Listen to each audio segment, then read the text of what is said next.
Tu te rappelles? Attends, tu réalises qu'on est en novembre là. Oui, et... Et alors l'année des super-héros est bien avancée et on n'a pas encore parlé d'un seul héros Marvel. Et alors on doit? On a commencé l'année en présentant la grande vedette de l'univers DC. Ce serait bien d'évoquer quand même un peu Marvel, sinon on va être accusé de préférer DC. Mais Chucky, nous préférons d'ici. Peut-être, mais nous ne rejetons pas Marvel en bloc pour autant et ce serait bien de le prouver. Très bien. Sachant que X-Men, Spider-Man et le Surfeur d'Argent c'est déjà fait, on n'a qu'à prendre la grande vedette de l'univers Marvel. Tu te rappelles les 4 Fantastiques? My molecular resuscitator may help. Bon ok, j'ai rien dit. Tu te rappelles Iron Man? But I've got to find Tony. We'll find him together. Oh, but Julia, my pumpkin. The only thing they do together is compete for Tony's affection. Oh purée. Tu te rappelles Hulk? L'incroyable Hulk, ça va, non? Tout à fait. C'est sûr qu'en termes de séries animées Marvel, ça n'égale pas un Spider-Man ou un Surfeur d'Argent, mais soyons honnêtes, ça n'a rien de déshonorant de ne pas égaler Spider-Man ou le Surfeur d'Argent. C'est une série surprenante à plus d'un titre. Déjà, c'est très verbeux et grandiloquent, du coup on s'attend à ce que ce soit aussi profond et cérébral que le Surfeur d'Argent, et le côté très candide des scénarios peut déstabiliser et rebuter. Mais malgré ce côté candide, et peut-être un peu superficiel, la série aborde tous les thèmes qu'il faut à une série Hulk, sans essayer de les édulcorer outre mesure du fait qu'on est dans une série pour enfants, ce qui fait que la situation de Bruce Banner est campée de manière aussi touchante, tragique et angoissante qu'elle est censée l'être, sans qu'on cherche à relativiser la gravité de ce qu'il traverse. Dans la saison 1 du moins. Oui, parce que la saison 1 et la saison 2, c'est tellement le jour et la nuit qu'on a même du mal à imaginer que c'est une seule série. On a l'impression qu'ils ont voulu prolonger leur dessin animé mais en ne reprenant strictement rien de ce qui la définissait dans la saison 1. Ce phénomène s'observe aussi dans les 4 Fantastiques et dans Iron Man, même encore plus, tout bien considéré. Et dans le cas de ces deux dernières, surtout Iron Man, on passe sans transition d'une saison 1 très infantile et principalement humoristique à une saison 2 plus sérieuse. Dans Hulk, c'est totalement l'inverse. On a une saison 1 très sérieuse et tragique, et une saison 2 plus légère, qui, si elle n'atteint pas la dimension gaguesque que peuvent avoir les saisons 1 d'Iron Man et des 4 Fantastiques, choque par rapport à ce à quoi la série Hulk nous a habitués dans ses 13 premiers épisodes. Pour donner une impression fidèle de ce qu'est ce contraste, il vaut mieux décrire un peu plus en détail ce qu'est la série avant ce changement de saison. Mais même après l'avoir fait, nous ne nous étendrons pas plus que nécessaire sur la saison 2. Elle est assez indigente, mais du coup, elle est également assez bénigne en ce sens qu'elle ne laisse aucun souvenir et qui devient assez clair que quand quelqu'un parle de la série Hulk, c'est bien de la saison 1 qu'il veut parler. Cette saison 1 donc raconte la fuite et la traque de Bruce Banner, brillant scientifique, qui, à un temps indéterminé avant le début de notre série, a subi un grave accident en voulant sauver un jeune homme innocent qui s'était perdu sur un site d'essai de bombe atomique. Exposé aux rayons gamma, il souffre maintenant d'une terrible maladie. Chaque fois qu'il commence à ressentir de la colère, son corps se transforme et sa personnalité est remplacée par celle de Hulk, monstre primaire tout en rage et en rancœur, extrêmement puissant et dangereux, impossible à contrôler et prêt à tout détruire pour se défendre. Attention, uniquement pour se défendre. Le Hulk de notre série garde encore suffisamment de self-control pour ne pas s'en prendre aux innocents ou aux gens qui sont amicaux avec lui, mais c'est tout de même un grand bébé de 500 kilos et il a vite fait de se sentir menacé. Donc ce n'est pas vraiment une bonne chose qu'il se balade hors de contrôle dans la nature. Les autorités compétentes, qui sont adeptes des solutions simples, estiment donc que Bruce Banner doit être exécuté sans sommation, qu'il soit transformé ou pas, avant de faire trop de victimes. Lui, évidemment, aurait plutôt pour projet de se soigner. Il consacre donc chaque instant de lucidité qu'il n'emploie pas à fuir les militaires à essayer d'élaborer un moyen d'inverser sa mutation et de redevenir normal. Malheureusement, ça implique du matériel sophistiqué et ça, c'est pas facile à obtenir légalement quand on est en cavale. C'est un synopsis prometteur, mais atypique pour une série de super-héros pour enfants. Le générique en annonce totalement la couleur d'ailleurs. Plutôt que de mettre exclusivement l'accent sur la force de Hulk, car Hulk est le strongest what there is, on a une présentation un peu métaphorique de la situation de Bruce Banner, pris en tenaille entre la présence angoissante de Hulk qui cherche à le rattraper et l'armée qui se dresse entre lui et le bonheur. Au rythme de battements de cœur. Est-ce que la place prépondérante du pouls dans le film du MCU serait inspirée de ça? En tout cas, c'est très efficace. On a du mal à voir comment la série peut assumer sur le long terme la promesse de ce générique. Un héros en fuite et la mise en scène comme personnage co-principal d'une créature incontrôlable qui lutte contre les autorités au lieu de les aider à combattre les criminels. C'est pourtant totalement ce que fait la saison 1. Il faut attendre la saison 2 pour que la série zappe le côté cavale pour proposer plus de scénarios de type quand il y a un super vilain, il se transforme et il va tataner le super vilain, auquel on se serait davantage attendu de la part d'une série pour enfants. C'est sûr, ça aurait été mieux qu'elle le fasse pas du tout, mais je trouve ça mystifiant qu'ils aient eu l'audace de gérer de part en part un héros hors la loi et fugitif qui vit un drame personnel horrifique et de raconter une histoire qui présente l'armée et les autorités sous un jour négatif dans une série pour enfants. Oui, c'est d'autant plus étonnant que c'est bien ce que c'est, une série pour enfants. Je parlais de la candeur tout à l'heure. Comme vous venez d'en juger en entendant le pitch de la série, les idées de base sont loin d'être candides. Mais il y a tout de même de la candeur dans l'exécution. Les personnages sont parfois un peu neuneux, en particulier les méchants. En tout cas, ceux qui sont du côté des autorités. Ils sont excessivement bornés, refusant d'écouter les amis de Bruce Banner qui leur signalent que Hulk devient surtout dangereux quand on l'attaque et qu'il faut éviter de le faire et qui proposent des solutions alternatives viables, interrompant toujours l'expérience qui pourrait permettre à Banner de se soigner alors qu'ils sont les premiers à vouloir résoudre le problème de Hulk, et consacrant toute leur énergie et toutes leurs ressources à ce seul et unique fugitif, avec une motivation qui s'apparente à du harcèlement. Plus Marvel que ça, tu meurs. Les gentils ne sont pas toujours en reste. Il arrive qu'ils avouent devant les caméras faire des choses illégales et attaquent l'armée des États-Unis sans crainte de représailles, sans que cette sérénité soit justifiée. Oui, c'est très naïf. Mais cette naïveté n'est que dans l'exécution. Sur le fond, nous avons bien un héros pourchassé par l'armée, un personnage titre violent et pas héroïque, des destins d'adultes brisés par le malheur, des amitiés et des amours plus fortes que l'adversité, la société et le monde entier. Ce dernier point est traité avec tout le sérieux et la profondeur qu'on lui doit, ce qui est d'autant plus remarquable que les interactions entre le héros et les autres personnages ne pouvant être que de courte durée dans le contexte d'une histoire de cavale, les sentiments qui unissent Bruce Banner à ses amis sont à camper rapidement et efficacement dans le bref laps de temps où ceux-ci arrivent sur le terrain pour essayer de canaliser Hulk avant qu'il ne massacre l'armée ou se fasse descendre par elle. Et la terreur que Bruce Banner éprouve à l'idée de perdre le contrôle et de se métamorphoser en Hulk est traitée avec le même sérieux que dans un film d'angoisse. Disons que la série s'efforce d'aborder des thèmes adultes sur un ton qui parle aux enfants. Le résultat est déstabilisant, mais pas forcément raté. Il faut dire que les héros sont adultes. Même le personnage qui remplit le rôle de jeune sidekick du héros. Les autres personnages font allusion à lui comme à un jeune, il est dit dans un épisode que c'est un fugueur, et on constate en effet tout au long de la série qu'il parcourt les États-Unis à la poursuite de Hulk afin de pouvoir le tempérer chaque fois qu'il le rencontre. L'histoire ne dit pas s'il a fugué précisément à cause de ça, auquel cas ça pourrait être ce à quoi Bruce fait référence quand il dit que la malédiction Hulk a détruit la vie de ses proches en plus de la sienne. Quoi qu'il en soit, rien dans le chara-design de ce personnage ne permet de deviner qu'il est mineur. Et du point de vue du comportement, il ne fait pas preuve de moins de maturité que les vieux de la vieille, c'est même le contraire. Bref, ce n'est franchement pas le personnage de jeune qu'on fait participer à l'action pour que les petits spectateurs s'identifient à lui. C'est vraiment un adulte comme les autres. Les héros sont adultes. Leurs relations sont des relations d'adultes. Il y a des baisers dans le cadre, des déclarations dans le cadre, des demandes en mariage dans le cadre. Cette série n'a pas la pudeur qu'ont les séries pour enfants avec les intrigues romantiques. Jamais l'héroïne ne prétend que le héros est son meilleur ami, comme dans Conan l'aventurier. Seul le ton avec lequel les histoires sont racontées est enfantin. Et à ce stade, on se demande si c'est réellement pour rendre la série accessible aux spectateurs enfants, ou juste parce que ce ton enfantin est indispensable pour empêcher la série de devenir déprimante, vu combien ces personnages en bavent. Ce qui est sûr, c'est que le ton enfantin des histoires n'est pas dû à de la frilosité ou à de la négligence. Pas dû à de la négligence parce que cette série n'a peut-être pas la qualité d'écriture d'un surfeur d'argent ou d'un Spider-Man, mais elle est tout de même nettement meilleure que les autres séries Marvel qui lui sont contemporaines, et particulièrement la saison 2 d'Iron Man, qui elle essaie explicitement de ressembler à la série animée Batman, mais échoue par négligence. Pas dû à de la frilosité non plus, parce qu'on est quand même dans une série qui n'hésite pas à montrer notre héros qui trouve refuge dans un foyer d'aide aux sans-abri, ou des personnages qui sont contraints de travailler dans un poste largement en dessous de leurs compétences sans raison particulière apparente autre que tout le monde ne fait pas une brillante carrière. Elle n'hésite pas à tuer les figurants non plus. Ça c'est pas clair. Quand Hulk détruit des hélicoptères, on voit en général le premier pilote déployer son parachute, pas les autres. On voit aussi que certains hélicos sont pilotés par des robots, mais pas tous. À la discrétion du spectateur de décider si Hulk tue des chemises rouges.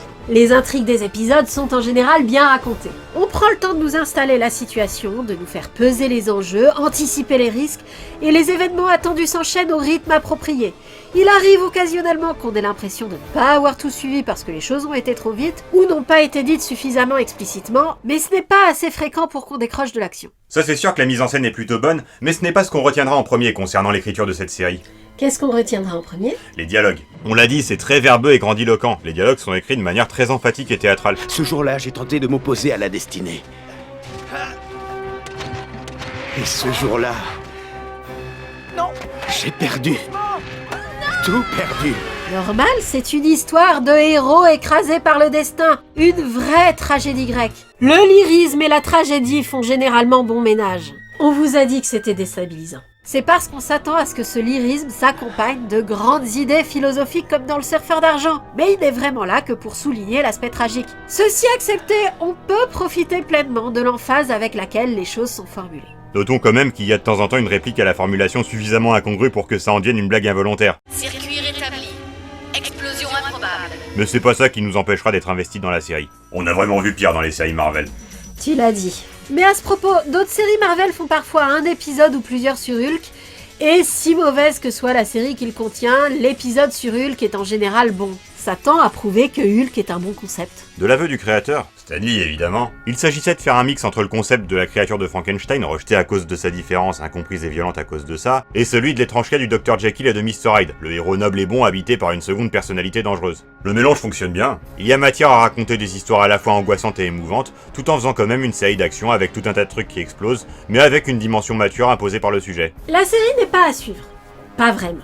On comprend comment Banner passe d'un point à un autre et on n'a pas l'impression que les personnages qu'on a vus séparés se rencontrent à nouveau entre les épisodes, mais la série Hulk est moins feuilletonnante que Spider-Man ou le Surfeur d'Argent. Ce n'est peut-être pas à son avantage. Une progression chronologique engendrerait un véritable suspense sur la possibilité pour Bruce Banner d'être délivré de sa malédiction. Mais la série a préféré prendre le parti d'être semi à suivre, ce qui fait que, même si on voit de temps en temps la recherche du remède pour Bruce Banner progresser, on sait que ça n'amorcera pas un arc consistant à tenter de lui administrer pour que ça marche. Les choses sont traitées en un seul épisode ou ne le sont pas. C'est ce qui fait que les épisodes basés sur le fait que Bruce Banner cherche à se soigner sont un peu redondants. Banner va trouver une installation pour faire son expérience, cette dernière va être interrompue en plein milieu par des méchants, on ne saura jamais si elle aurait marché ou pas, et Bruce ne pourra pas recommencer immédiatement parce que le matériel est détruit, et Hulk mis en fuite par ses poursuivants. Ça arrive 3 ou 4 fois dans la saison 1, c'est déjà beaucoup dans une série de 13 épisodes, et ça donne l'impression de stagner. Il fallait pouvoir diffuser les épisodes dans n'importe quel ordre. Sans doute pour cette raison, la série commence longtemps après le début de l'histoire. L'accident qui est arrivé à Bruce Banner est raconté dans le premier épisode à l'occasion d'un flashback. C'est pas qu'on veuille faire des procès d'intention au diffuseur, mais y a pas vraiment d'autre explication au fait que la série a choisi de commencer in media res pour enchaîner sur un flashback. Ça n'apporte pas grand chose sur le plan esthétique. À la base, on s'était dit que c'était peut-être parce que Hulk apparaît dans d'autres séries Marvel et qu'il fallait que la série Hulk se passe chronologiquement après ces autres séries, mais ça c'est pas possible, on a vérifié. Les autres séries Marvel ne se passent vraiment pas toutes dans la même continuité, et aucune de celles qui ont un épisode entier sur Hulk ne peut se passer dans celle de la série Hulk. Pourtant, on lit partout sur internet que les 4 Fantastiques, Iron Man, Hulk, X-Men, Spider-Man et le Surfeur d'Argent se passent dans la même continuité ou dans deux. Bah c'est pas possible, juste pas possible. Il paraît évident que X-Men et Spider-Man sont censés être dans la même continuité, mais les autres séries sont incompatibles entre elles. Dans les 4 Fantastiques, quand Galactus attaque la Terre pour la première fois, les 4 Fantastiques s'opposent à lui, et Nova ne devient son héros qu'une saison plus tard.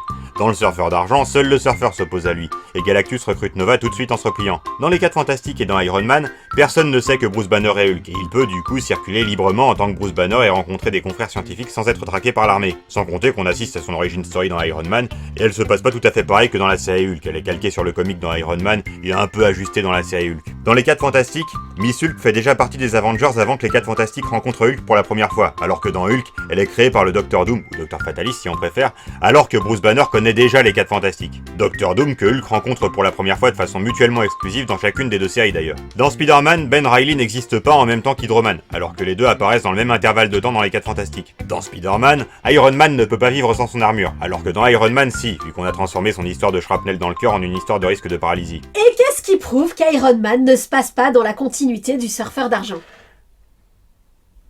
Ok, Iron Man se passe dans la continuité du Surfeur d'Argent. Sauf si c'est Hulk qui se passe dans la continuité du Surfeur d'Argent. D'ailleurs, si on revenait à Hulk... La série Hulk ne se passe peut-être pas dans la même continuité que les autres séries Marvel, mais comme toutes les autres séries animées Marvel des années 90, elle met un point d'honneur à faire intervenir un tas d'autres personnages Marvel.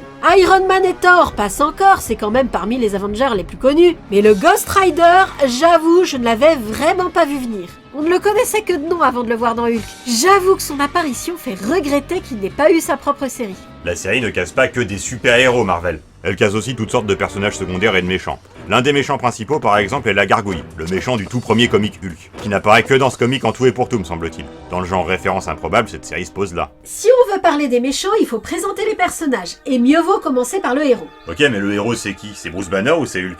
Bonne question. Hulk et Banner sont deux personnes différentes, un peu comme Stanley Ipkiss et le Masque. Mais la personnalité de Hulk est quand même influencée par celle de Bruce Banner. Ça aussi, c'est un peu comme Stanley Ipkiss et le Masque. Même si Hulk voue une haine farouche et réciproque à son alter ego, il considère les amis de Bruce comme ses amis et ne s'en prendra jamais aux innocents. Oui bon, c'est un peu plus compliqué que ça. Bruce Banner se transforme en Hulk quand il se met en colère. La créature furieuse et incontrôlable qu'il devient à ce moment-là, c'est toujours lui, mais ce n'est plus lui. Il se considère comme deux personnes distinctes. Ils ne conservent pas les souvenirs l'un de l'autre au moment de se transformer. Bruce Banner parle de Hulk à la 3e personne et Hulk réagit très mal chaque fois qu'il prend conscience qu'il est Bruce Banner. On se demande comment il peut avoir conscience de l'existence de ce Bruce Banner qu'il n'a jamais rencontré, mais il en a conscience et lui voue une haine farouche, le trouvant petit et faible. La raison de cette haine n'est pas vraiment explicite parce que Hulk est une créature primaire tout en rage qui s'exprime peu par des phrases courtes et n'a pas vraiment les capacités nécessaires pour mener des réflexions profondes sur les raisons de ce qu'il ressent. Hulk pas savoir. Où est Banner? Le Minus Banner. Être Hulk aussi? Plus exactement, s'il se met à réfléchir, il se calme, et s'il se calme, il redevient Bruce Banner. Donc il est vain de chercher à comprendre pourquoi il est son alter ego. Il le hait parce qu'il est tout en rage, tout simplement. Mais la série réussit à faire de cette créature primaire un être touchant, principalement en le dépeignant comme un enfant énervé, mais pas dénué de compassion pour autant. Au cours de sa fuite, il croise la route de personnes qui s'effraient de son apparence et de sa puissance et le rejettent violemment, ce qui le mortifie, mais aussi de personnes qui acceptent de lui parler malgré son allure monstrueuse, ce qui le touche. C'est tout à fait la créature de Frankenstein à ses débuts. Hulk a plus de temps d'écran que Banner et est du coup plus développé, ce qui est à la fois bien et dommage. Bruce Banner est un bon personnage, quelle que soit la façon dont on l'interprète. C'est un homme bon, torturé à l'idée de mettre en danger autrui en se transformant, profondément déterminé à survivre et à mettre fin à cette malédiction, résigné aussi à s'éloigner des gens qu'il aime pour ne pas les mettre en danger, et assez compétent pour survivre dans cette situation cauchemardesque. À l'époque de la série, avant d'être déclassé derrière Mr. Fantastic et des personnages plus récents, Bruce Banner était connu pour être le personnage, au moins humain, le plus intelligent de l'univers Marvel. Étant donné qu'il passe la moitié de son temps transformé en grosse créature verte et l'autre moitié à essayer de ne pas se transformer en cette grosse créature verte, il lui reste assez peu de temps pour se ridiculiser en faisant des conneries permettant de remettre en question son statut de personnage intelligent, comme ça peut arriver à Reed Richards ou à Tony Stark. En outre, son malheur l'empêche d'avoir l'arrogance d'Iron Man et ne lui laisse pas le temps de négliger ses proches en étant trop pris par ses recherches comme Reed Richards. Autant dire que quand il est bien utilisé, il crève l'écran, même dans une série faiblarde. Dommage que certaines fictions ne l'aient pas compris et se gâtent elles-mêmes en chiant sur ce personnage. On restera sur la série Hulk, si tu n'y vois pas d'objection. Bien que moins présent que Hulk, Bruce Banner y est bien utilisé. Un temps raisonnable est consacré à son errance, ce qu'il doit faire pour survivre et ses multiples tentatives pour accéder à un laboratoire qui lui permettra d'expérimenter le remède qu'il a conçu pour lui-même et dont on ne saura jamais s'il pourrait fonctionner puisqu'à chaque fois les méchants débarquent pour arrêter l'expérience comme on a dit. En attendant, il erre dans tous les États-Unis à moitié nu, puisqu'à chaque fois ses vêtements se déchirent quand il se transforme, l'histoire ne nous disant pas comment il fait pour en récupérer de nouveau à chaque fois. L'histoire ne dit pas non plus comment il réussit à toujours garder son précieux dictaphone, dans lequel il enregistre son journal, ce qui est bien pratique pour permettre à notre personnage de résumer où il en est au spectateur malgré le fait qu'il voyage seul, et de camper l'ambiance histoire d'épouvante introspective qu'on est, redisons-le, surpris de retrouver dans un dessin animé pour enfants. Maintenant, seule la bête qui est en moi sait comment je suis arrivé ici. Et aussi quelle destruction, quelle tragédie je laisse derrière moi à cause de ce monstre. Le dictaphone, il doit le mettre dans les poches de son pantalon violet et qu'il garde tout le temps parce qu'il est élastique. Et comment il fait pour acheter des piles? Il est en cavale, c'est comme pour les vêtements, y a pas 36 000 explications. Il doit les voler. Il estime important de garder une trace de sa progression car les résultats de ses recherches pour se soigner peuvent servir à la postérité en cas d'accident semblable impliquant des rayons gamma. Ces recherches ont pour but de faire disparaître Hulk. Ce n'est pas le plan de ses amis qui, eux, travaillent plutôt à mettre au point un procédé qui permette de séparer Bruce et Hulk, leur permettant de vivre chacun de leur côté dans deux corps différents. Ça n'a aucun sens. Techniquement, un type qui se transforme en gros machin truc tout vert quand il se met en colère, ça n'a aucun sens non plus. En tout cas, les gentils s'investissent vraiment beaucoup dans la survie de Hulk. Et pas juste celle de Banner, celle de Hulk, qu'ils reconnaissent comme un être humain ayant droit à l'existence. C'est vrai que c'est terrible de penser qu'un innocent risque de disparaître, mais la motivation de ces gens pour empêcher la disparition de Hulk va bien au-delà de la simple pitié. Ils courent le risque de passer le reste de leur vie en prison en s'opposant à l'armée pour ça. Ce n'est pas quelque chose qu'on fait par simple pitié. Oui, ce qui est ballot, c'est qu'on nous explique assez peu pourquoi ils ont développé une affection aussi intense pour Hulk, étant donné qu'ils le considèrent comme une personne différente de Bruce Banner, et qu'ils ne manifestent jamais par ailleurs de réserve particulière à ce que Bruce Banner teste plutôt son remède à lui, qui implique de faire disparaître Hulk. En tout état de cause, les personnages le considèrent principalement comme une maladie qu'a Bruce Banner et dont il faut le guérir. Si les gentils lui parlent gentiment, c'est parce que c'est le seul moyen de le calmer et qu'il n'est pas méchant quand on n'est pas méchant avec lui. Mais ce faisant, il n'est pas méchant tout court, et le fait qu'il a le droit de vivre est une chose à laquelle on ne peut pas ne pas penser quand on regarde la série. Mais on nous explique jamais que c'est pour ça que les amis de Bruce Banner se donnent tant de mal pour laisser vivre Hulk. Remarque qu'on nous explique assez peu pourquoi ils tiennent tant à Bruce Banner aussi, vu que la série n'a pas de début. Betty Ross est sa petite amie, donc son investissement est normal. Et Rick Jones est indirectement responsable de l'état de Bruce Banner. Banner, puisque c'est pour lui sauver la vie que Bruce s'est exposé aux rayons gamma. Mais pourquoi Iron Man est-il prêt à avouer devant les caméras qu'il cache un fugitif dans ses locaux et à faire feu sur l'armée des États-Unis pour le protéger? Pourquoi le Dr Samson court-il le risque d'être accusé de haute trahison en organisant l'évasion de Hulk? Un peu de background n'aurait pas été de trop.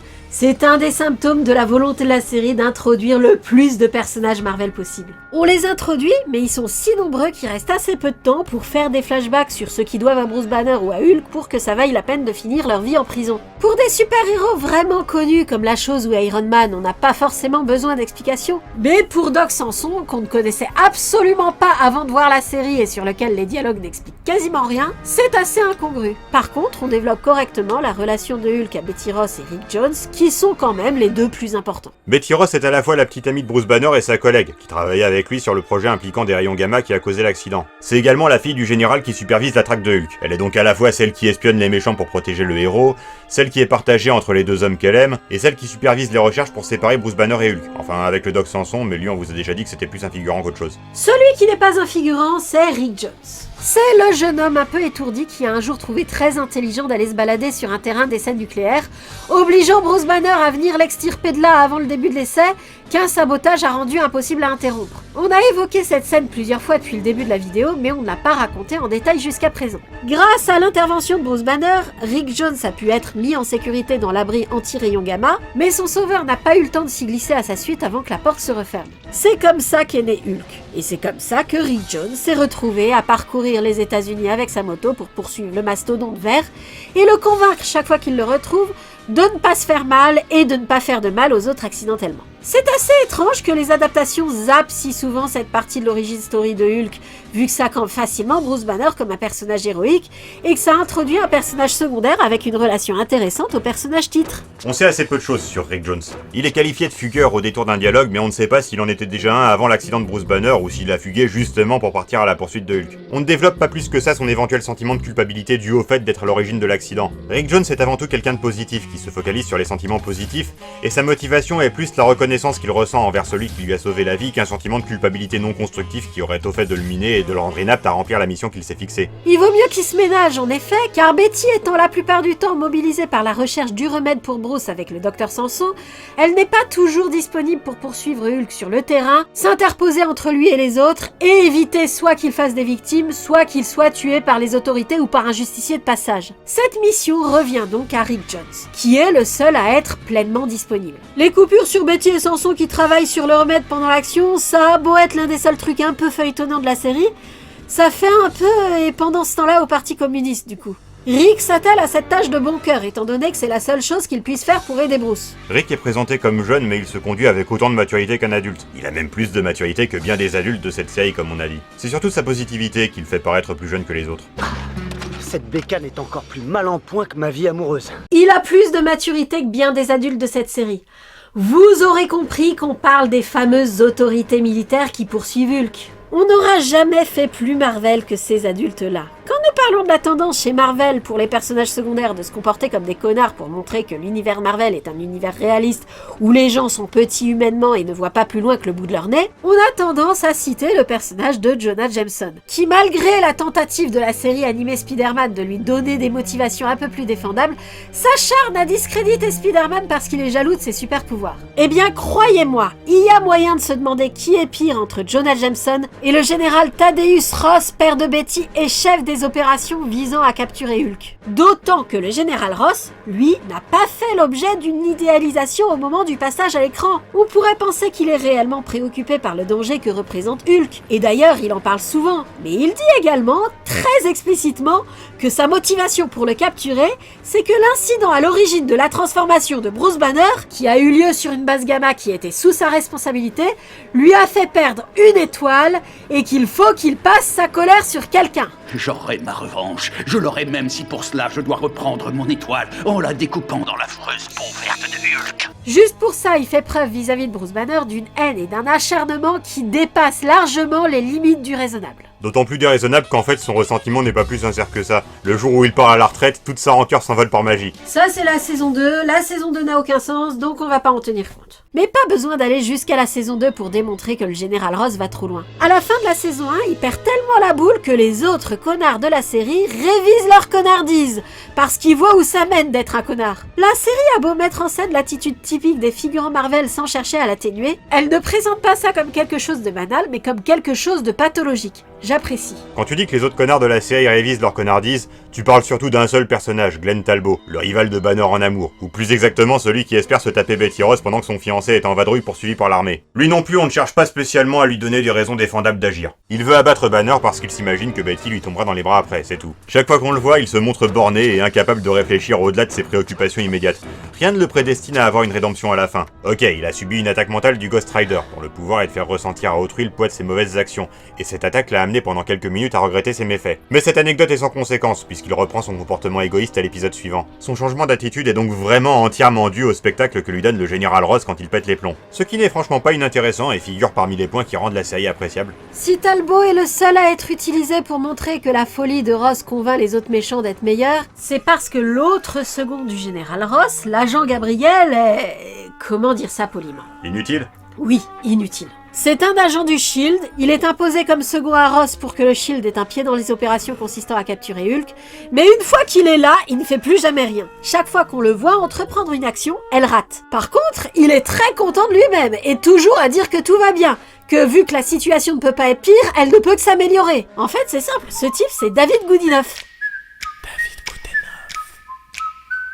David Goodenough, je veux dire Gabriel, ne manifeste aucune sympathie ni pour Bruce Banner ni pour Hulk, donc il ne fait pas partie des gentils. Mais comme il n'arrive jamais à faire quoi que ce soit de nuisible, c'est dur de le considérer comme un méchant. Sa désinvolture et son optimisme n'étant pas spécialement drôles, on ne peut pas considérer ça comme un gag non plus. C'est assez dur de savoir quoi penser de ce personnage. À vrai dire, je suis pas sûr de ce que la série cherchait à en faire. Je suis pas sûr qu'elle cherche à en faire quoi que ce soit. Il est surtout un des symptômes de la volonté de la série de mettre le plus de personnages de comics possible. Gabriel est là parce que c'est un gars de la bande à Nick Fury, voilà tout. La série a estimé qu'elle n'avait pas spécialement à se justifier d'introduire le Ghost Rider ou Thor, donc elle estime qu'elle n'a pas à se justifier d'introduire Gabriel. Tous les personnages ne sont pas là juste pour faire la pub de l'univers Marvel. Certains ont un lien thématique plus important avec Hulk. Celui-ci ayant toujours eu une affinité particulière avec les animaux, la série met en scène de manière un peu suivie, c'est-à-dire principalement au début et à la fin de la saison, des bestioles rendues monstrueuses et intelligentes par l'explosion qui a transformé Bruce Banner. Ces gamins mutants, comme la série les appelle, tout muets qu'ils sont, font partie des rares alliés des héros et participent à amener le spectateur à se poser la même question que dans La Belle et la Bête ou le Bossu de Notre-Dame, qui est le vrai monstre, questionnement essentiel pour une adaptation de Hulk. La série relativise également la monstruosité de Hulk en introduisant Miss Hulk vers le milieu de la saison 1 et amorce des choses intéressantes avec elle. Ouais, l'arc de Miss Hulk était prometteur, mais il est vraiment trop rushé à mon goût. Le fait que Bruce Banner soit obligé de donner son sang à sa cousine Jennifer, mortellement blessée par le Docteur Doom et de la contaminer, c'est une situation intéressante, dramatique à souhait, et réconfortante en même temps vu que ça fait qu'il n'est plus seul dans sa cavale, sans compter que ça permet de mettre en scène Hulk avec un deuxième Hulk qui parle normalement et fait des phrases complètes. Mais premièrement, on ne précise pas pourquoi, contrairement à Bruce Banner, elle ne se détransforme jamais.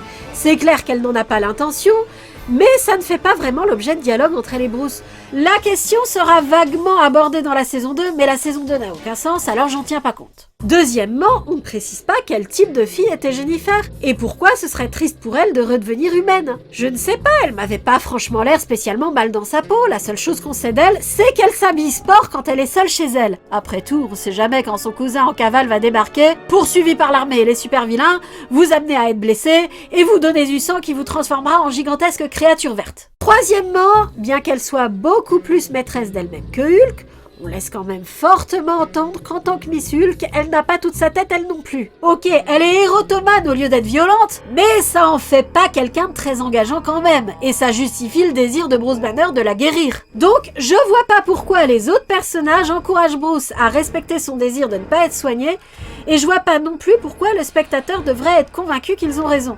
Enfin, Bruce n'a pas de parcours psychologique qui l'amènerait à respecter le choix de sa cousine de ne pas se détransformer. Hulk s'enfuit à la fin du double épisode et la question de Miss Hulk n'est plus réabordée dans la saison 1. C'est dommage, il y avait là l'occasion d'avoir un vrai débat, une vraie tension, un vrai drame. Mais ce qui intéressait les scénaristes, c'était de montrer Miss Hulk faire du rentre-dedans à la chose entre deux tatanages de super-vilains. D'ailleurs, puisqu'on parle de super-vilains... Les super-vilains, c'est pas ce qui manque dans cette série, car n'avoir que l'armée comme méchant, ce serait un peu lassant, même sur 13 épisodes. Beaucoup de ces super-vilains sont plutôt du genre gros monstres, donc plutôt inhabituels dans une série de super-héros typiques, et interviennent dans un seul épisode chacun. Certains, comme le Sasquatch ou Zax, ont une histoire personnelle comparable à celle de Hulk, D'autres, comme le Wendigo, en sont beaucoup plus éloignés thématiquement. Mais il serait peut-être temps qu'on vous parle du meilleur et du principal, le leader. Il a une catchphrase.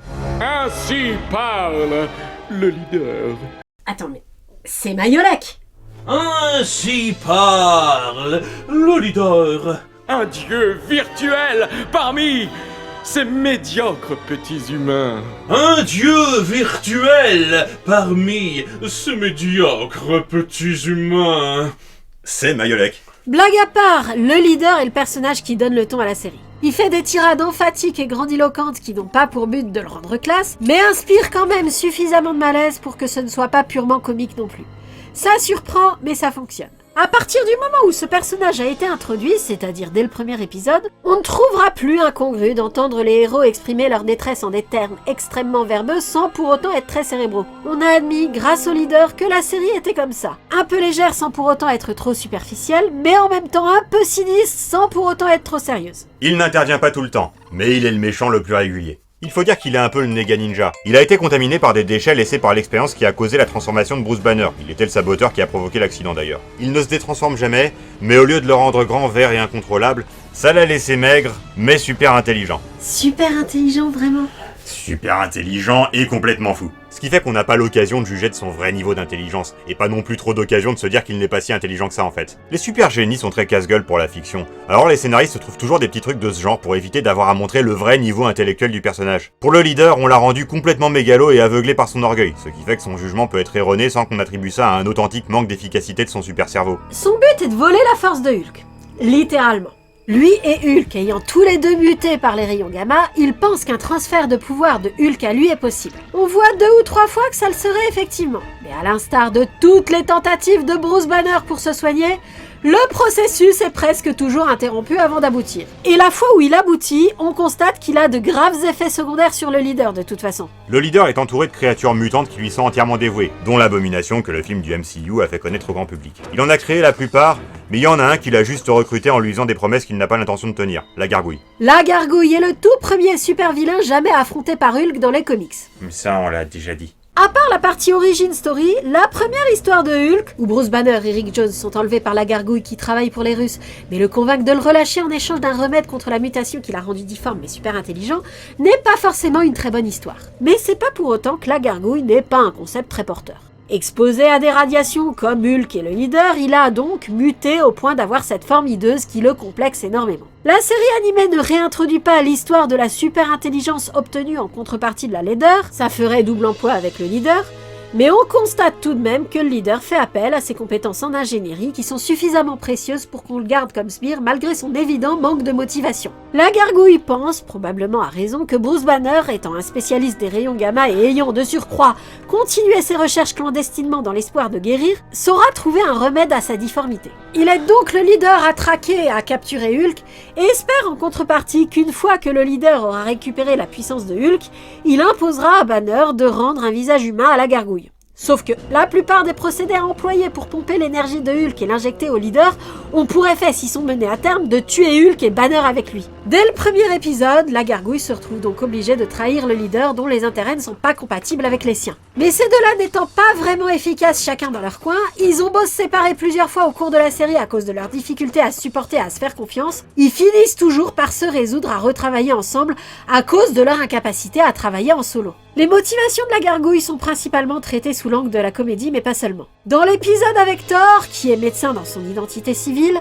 la Gargouille crée une maladie mortelle en tentant de soigner sa condition, et bien qu'il doive redevenir difforme pour guérir de cette maladie qu'il a lui-même contractée, il accepte de céder le reste de l'antidote aux patients de Thor de façon désintéressée à la fin de l'épisode. D'un point de vue technique, ce scénario est un peu fumeux, mais c'est plutôt émouvant. Parlons rapidement de la technique justement. D'abord, une des curiosités de cette série est qu'il en existe 2 versions, une version télé et une version DVD.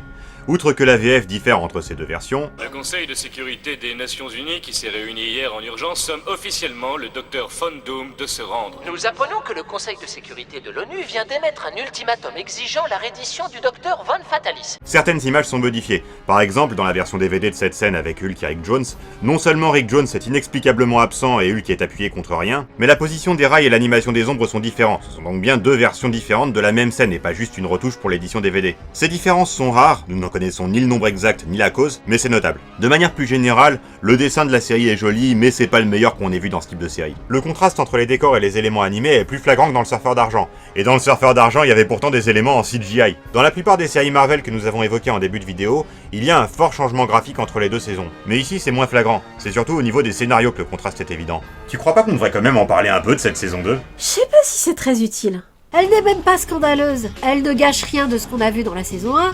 Elle est juste complètement indigente, crétine et au final, elle ne fait pas vraiment suite à la saison 1. N'empêche que la saison 1 se termine sur un cliffhanger, que le premier épisode de la saison 2 résout pour passer rapidement à autre chose. Ouais, enfin, est-ce qu'on peut appeler ça résoudre ? Les deux principaux moteurs du suspense, Rick Jones qui se fait contaminer et devient un jeune Hulk, et la mutation de Banner qu'il retransforme comme à ses tout débuts en Hulk gris ou Mr. Fix-It, plus intelligent, moins puissant mais plus méchant que le Hulk vert, sont un peu annulés en 5 minutes à coup de ta gueule c'est magique, et à la place on nous ajoute une histoire de Général Ross qui se blesse et tombe dans le coma, Bruce Banner qui est accusé de tentative de meurtre sur sa personne, les militaires ayant traqué le dit Bruce Banner pendant des mois qui ne se rappelle soudain plus pourquoi il le traquait et qu'il était Hulk, tout ça pour faire un épisode de procès d'un ridicule achevé où Miss Hulk réussit avec brio à battre Matt Murdock à plate couture pour l'Oscar du pire avocat de l'univers Marvel. Contre toute attente, elle remporte le procès et on enchaîne sur une saison 2 où Bruce Banner n'est plus traqué, vit avec sa cousine qui est suffisamment costaude pour l'empêcher de faire des bêtises s'il se transforme, peut aléatoirement se changer en Hulk vert ou gris selon qui a gagné le combat à l'intérieur de son cerveau ce jour-là, et consacre son temps à des activités essentielles comme regarder sa copine défiler en maillot de bain pour une œuvre de charité.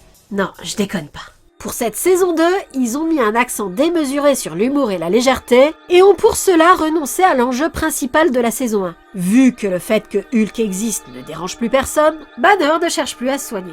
Rick Jones ne se changera plus en Hulk, il est expulsé du scénario. Dommage parce que c'est dans cette deuxième saison qu'il y a un épisode où Bruce Banner a l'occasion d'être débarrassé de Hulk une bonne fois pour toutes, mais doit laisser définitivement passer cette occasion parce que la force de Hulk est la seule chose capable de sauver des innocents en danger. Ça marche tout de suite moins dans un contexte où l'existence de Hulk n'est pas gênante. Ça marche moins parce que cette saison 2 ne reprend rien de ce qui faisait marcher la saison 1.